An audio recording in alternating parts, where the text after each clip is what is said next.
All right, so yeah, my name is Beau Whitney. I'm the Chief Revenue Officer at Mantis Growth Investments. Basically what Mantis does is we buy companies, we try to retain the management in the company, optimize them, take profits, and then invest those into other companies. So we're multi-state operator. We're currently operating in Nevada with cultivation and retail.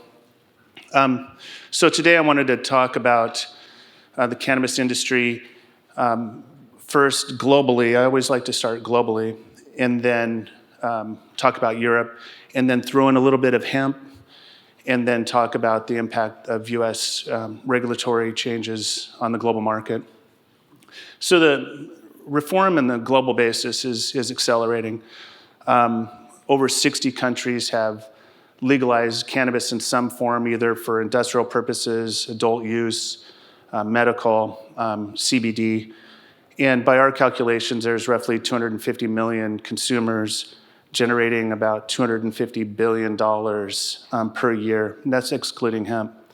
And governments are driving this reform because they see the benefits of cannabis on their economy, either from a taxation perspective, a development perspective, employment perspective, and the like. But current policies in the US right now, I think, are actually hurting the US global competitiveness relative to the global market, and it's opening the door for the rest of the world. And so I'll go into that in a little bit. Right now, we're estimating the total market between $230 billion and $250 billion. US currently holds the top spot, but the EU represents the second largest market on the globe. But this is from a revenue perspective. There are currently 24 EU countries that have some form of legal access. Now, there were some questions. I inserted this at lunch. There are some questions about the total legal market for cannabis in the United States. We're forecasting about 25 billion this year, growing to about 45 billion by 2025. So there's still good opportunity for growth, assuming that there's some regulatory changes. Now, when I look at this graph, I see the green as the legal market, but the difference between that green and the top of that orange there, that's opportunity to me. And so there's still a great deal of opportunity within the US market, as there is in the European market, the African market, the Asian markets. Now, Mantis collaborates with my firm, Whitney Economics, and so we do a lot of data sharing, and we use data in our decision-making process for investments, market entry strategies, and the like. And we have a forecast for every country in the world from a total addressable market perspective. Now, what we're forecasting actually, and this seems counter-narrative, we're actually forecasting an eventual decline in the total addressable market in the US. And it's because that as the market opens in the US, there's going to be an influx of low-cost cannabis products, which will drive down the price, and there'll be less spending. Even though there may be more consumers, there'll be less spending. And so we're actually thinking that North America is near its peak in terms of total addressable market value. Now, on the EU side, just 5 countries represents about 63% of the total market value in the European Union. It's about $63 billion. Italy, France, Germany, UK, and Spain. Now, if you think about this, look at Germany, for example, $8.4 billion. You've got 80,000 medical consumers, arguably a couple hundred million in sales. So the difference between that couple of 100 million and 8.4 billion, once again, is opportunity. And I think governments like to see large numbers. They like the taxation, they like the employment, they like all that which is represented in that opportunity. So it's important to realize where the opportunities lie and then position yourself in order to enter into those markets at such a time that you can take advantage of that growth situation. So being a medical supplier, for example, especially in the EU, could pave your way towards accelerated growth once more reform occurs, or establishing a brand, say in CBD or in hemp, positioning yourself in the market and then taking advantage of growth that way too. And one other thing here is that access defines opportunity. So if there's a great deal of control over the market, you're not going to have as much opportunity. But if you open things up for adult use and the like, then you can accelerate and capture that market share. So access equals opportunity. So we also look at markets not from a dollar perspective. I think an earlier speaker mentioned that there's a human element to this, and so let's not forget about that. But it's surprising to note that Europe is ranked 4th when it comes to the total number of cannabis consumers globally. And Asia and Africa actually represent the top 2 markets. And so the way that I view this as well is if you can look at these markets, see where there's a lot of consumers, even though it may not be a tremendous amount, you can position yourself and capture that and hold, your first mover position for quite some time. So Western Europe, there's really no surprise here. Italy, France, Germany, Spain. There's a lot of consumers there from this perspective, but there's also a lot of consumers in Eastern Europe and Southern Europe. And there's a dynamic here where the periphery countries are the suppliers and the Western European countries are the consumers. And so there's this, center periphery dynamic that's in play. And so seeing this and understanding it is going to play a role in how the market is shaped moving forward. So like I said, there's a lot of economic benefits associated with cannabis, in addition to medical and full legalization. And there's a lot of traction. COVID was interesting in the sense that it actually hurt people's access through the lack of ability for regulators to get to inspections and the like, but it also accelerated the conversation, saying, hey, there's maybe a constraint like they occurred in Italy or France, and we need to drive greater access or greater supply in the market because there's less access. And Brexit was kind of interesting timing as well, because that kind of messed up the opportunity and the trajectory of the UK market. Basically, it stifled the imports that was driving the supply, and as a result, it stalled out the growth in the market. And each one of these markets is different, and success is defined by the ease of your regulatory activities and the like. And there's some obstacles, obviously, there with barriers to entry and the like. But even though there are these opportunities, there's still a couple of headwinds like regulatory murkiness, high barriers to entry, and the like. But I think if these 5 or 6 countries that I have listed here, if they all converge about the same time, it'll drive opportunities not only within Western Europe, but Eastern, Southern, and Northern Europe as well.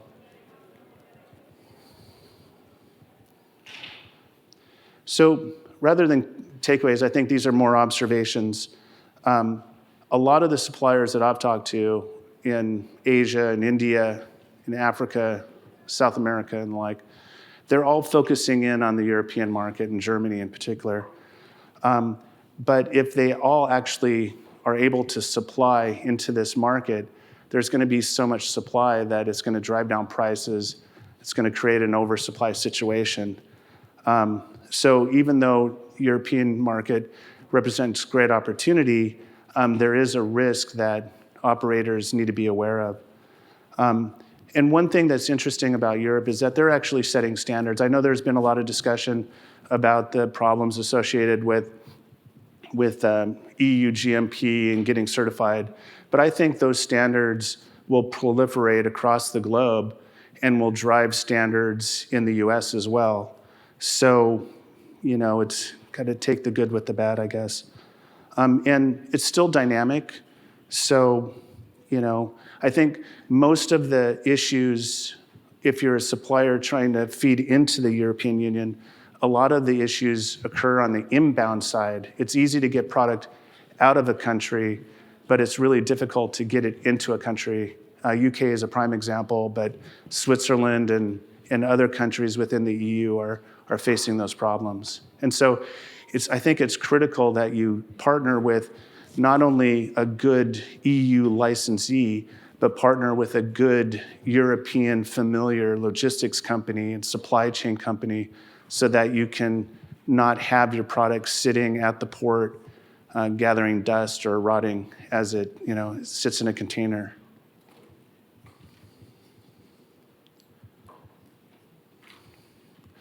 So I've got some recommendations here. I'm not going to go through them all, but here's some of the top 5 markets and some areas where you might want to look at positioning your products. And there's really 3 big opportunities: pharma, medical, and consumer product goods. CBD falls into all 3 of these, but it's really important to knowing what market you want to get into, having a vision, taking advantage of that, and really committing to it, rather than trying to be all things to all people. That's very rarely successful.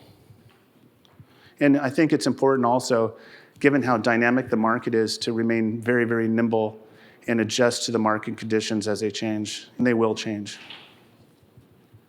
So I want to switch gears a little bit to hemp. There's a lot of discussion today about hemp as well. Hemp has a long tradition in the EU, mainly on the fiber and grain side, but now there's this emerging CBD market. I have here is a number of acres planted and a number of acres that were planted that's associated with CBD. Globally, it's about 56-60% is dedicated to CBD of the planted acres, but maybe 50% or so in the European Union. If there's not enough demand and you start importing from Canada, from the US, from China, there could be a pretty significant impact on the market, both here and abroad.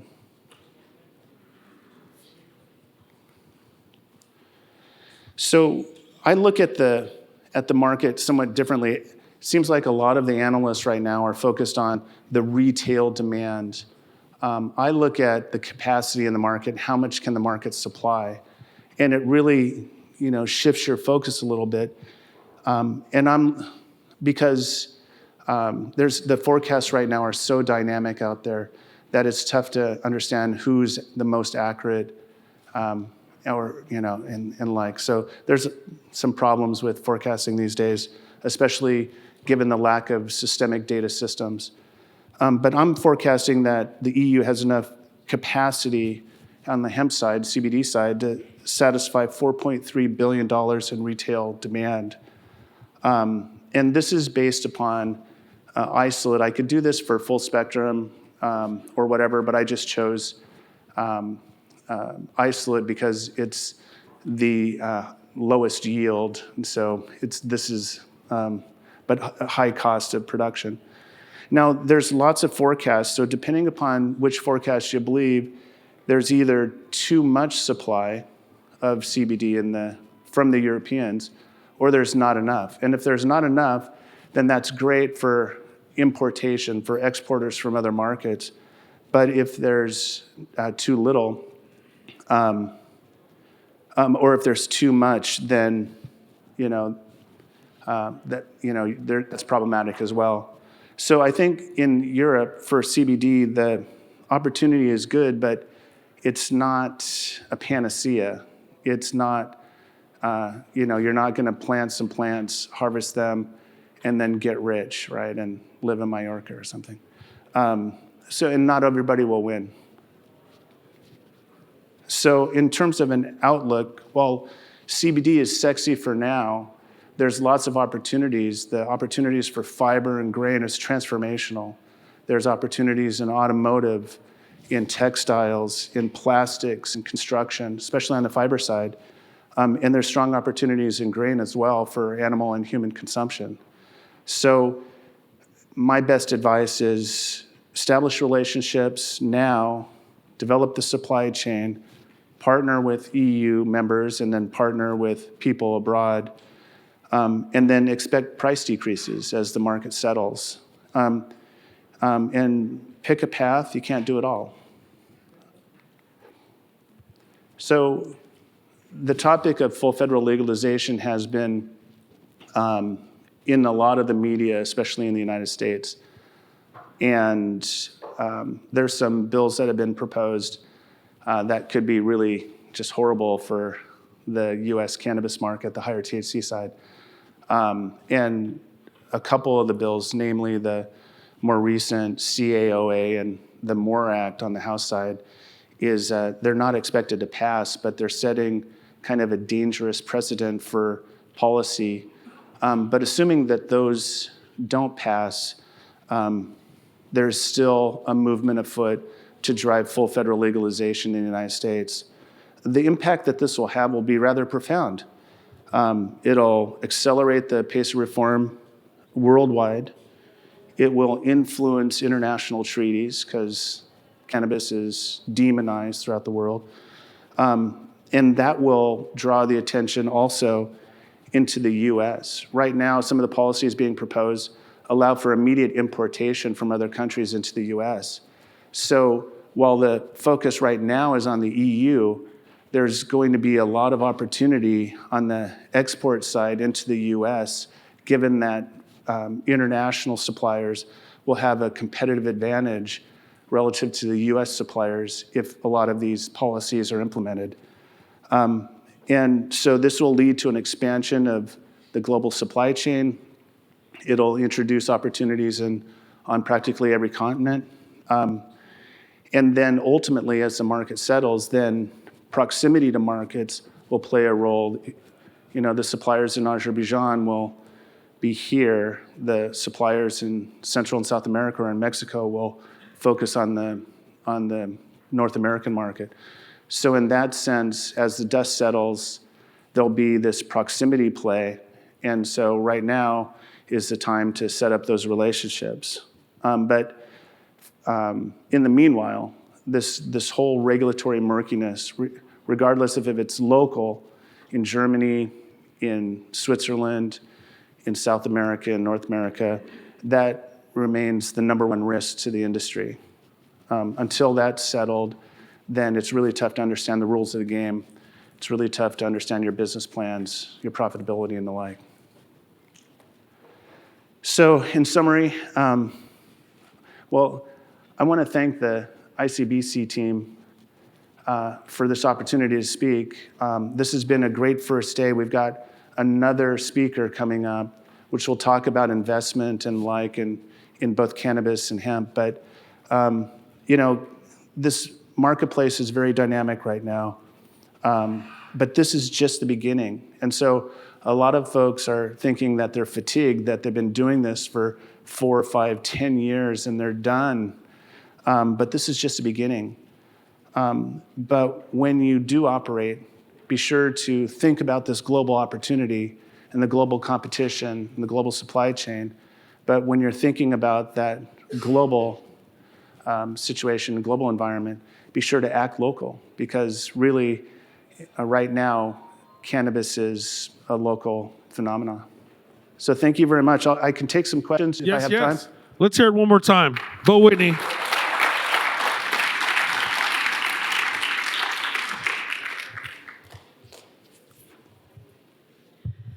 Thank you for the presentation, and I can subscribe a lot of it, but I'm interested in your assessment that when US is changing the legislation, Europe will follow.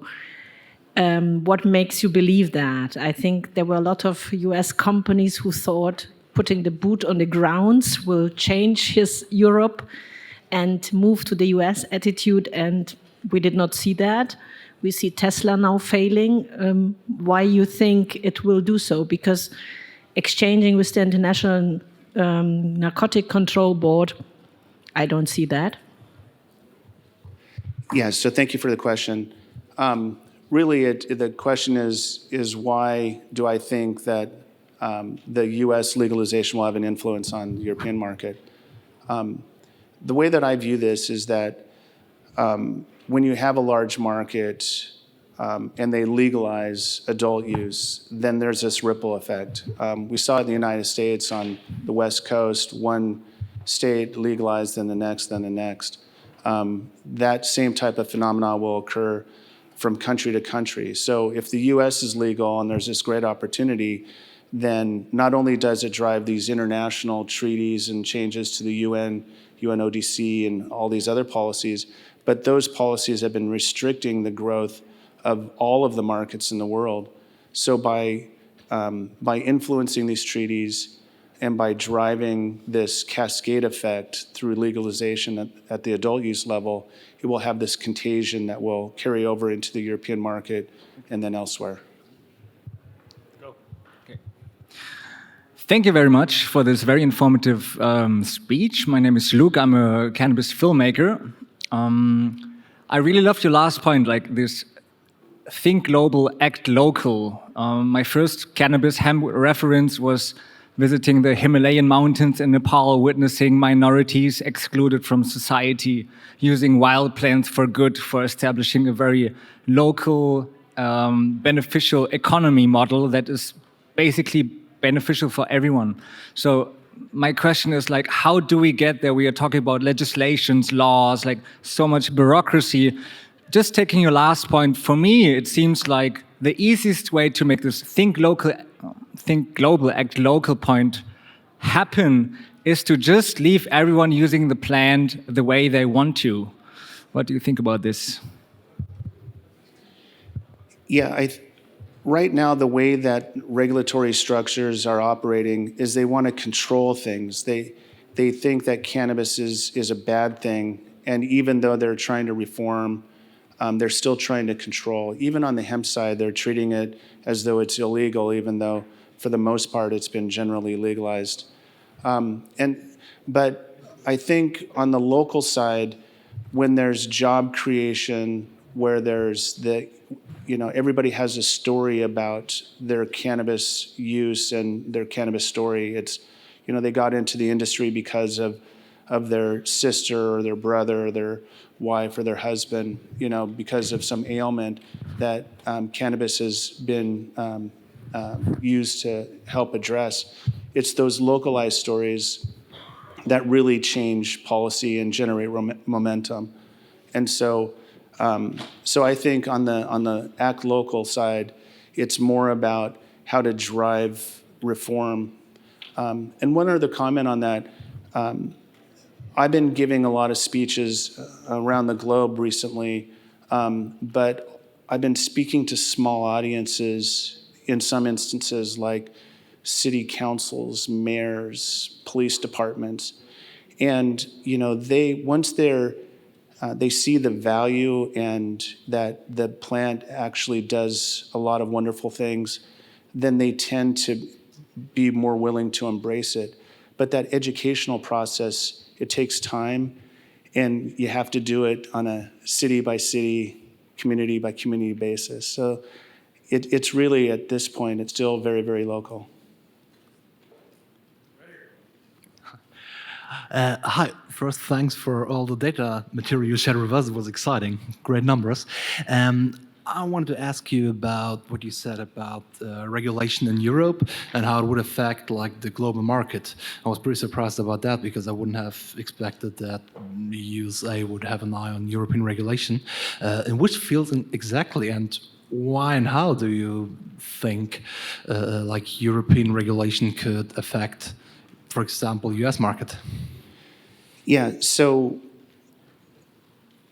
currently in the U.S. there are some standards, but they're not very uniform or widespread. They're not adopted, and as a result, there could be some public safety issues associated with the way that the market's operating right now. And so by having an example like EU GMP certification, if it becomes the de facto standard in the United States, then there's this public safety element associated with that. And so I think on the public safety side, this is where Europe has the lead right now, and are starting to influence. And given the fact that there's so much focus on the European market, people want to conform to that standard, and that will be a differentiating factor for operators in these other countries that don't have these standards already established. So I think that will become it'll take kind of the Wild West out of the American market and other markets, and will actually drive responsible practices throughout the entire supply chain. Are there any other questions? No? Well, fine then. I'm not running all the way back there. All right, let's hear it one more time for Beau Whitney. Thank you.